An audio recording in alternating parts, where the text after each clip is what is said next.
வேதத்தினுடைய அர்த்தத்தையும் வேதத்தினுடைய தாற்பயத்தையும் ஸ்தாபிதம் செய்வதற்காக மனதிலே ஏற்பட்ட துஷ்ட பாவனைகள் அஞ்ஞானங்களை போக்குவதற்காக இந்த அவதாரத்திலே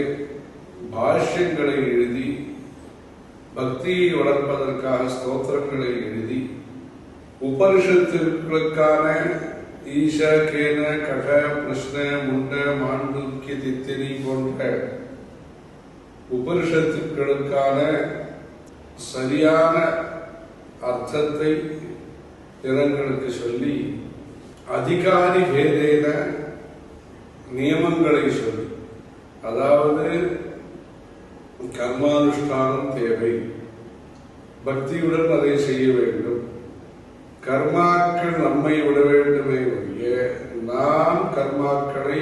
விடுவது கூடாது, வேதத்திற்கான மந்திரார்த்தங்கள் எப்படி மந்திரார்த்தங்களை சொல்ல வேண்டும், இதற்கெல்லாம் யுக்தியுக்தமாக சொல்லி சாஸ்திரங்களுடைய நியாயம், மீமாம்சா, வியாக்கரணம் இது போன்ற சாஸ்திரங்களோடு சேர்த்து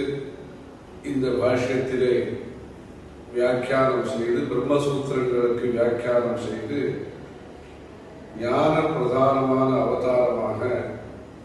இந்த பகவத்பாதாவுடைய அவதாரம் அமைந்திருக்கிறது. இதன் மூலம்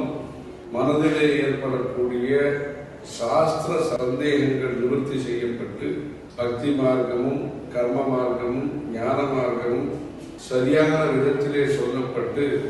அந்த ஆச்சாரியாருடைய பிரதிபா, ஆச்சாரியாருடைய ஞானத்தை நாம் உபதேசங்களை பாஷ்யங்கள் மூலமாக தெரிந்து கொள்கிறோம்.